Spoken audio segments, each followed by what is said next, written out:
اهلا بيكم حبايبي، وحشتوني. يلا بينا مع بعض نعمل شوية مخلل حلوين كده لرمضان. كل سنة وانتم طيبين.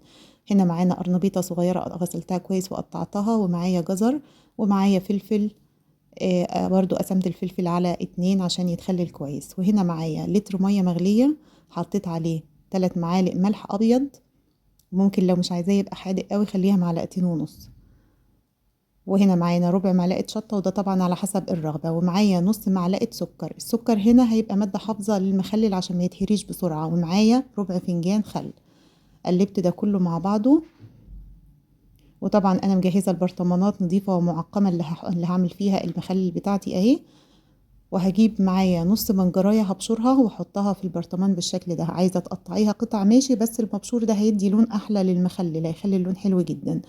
وهملأ البرطمان بالجزر والقرنبيط والفلفل بالشكل ده، وهضغط عليه عشان ما يبقاش فيه مسافات، عشان ما, ما يدخلوش هوا. مليته للآخر بالشكل ده. وهضيف عليه المحلول اللي احنا عملناه.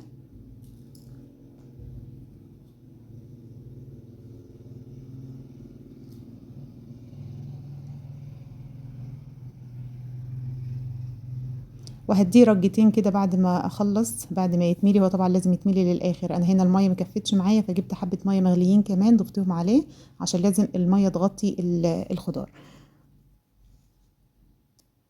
وجبت كيس حلو كده نضيف معقم برضو، ما استعملتوش قبل كده، نضيف.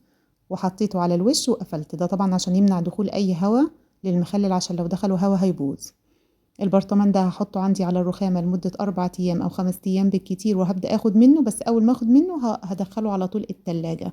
ما ينفعش بعد ما افتحه واستعمله احطه بره التلاجة. وطبعا لما تيجي تاخدي منه لازم تاخدي بمعلقة، ما ينفعش تحطي ايدك فيه، لان ده برضو هيخليه يبقى مش كويس وممكن يدخله عفن. هرجه رجتين 3 كده عشان اللون بتاع البنجر يظهر. اللون حلو، ولسه كمان اللون هيظهر تاني.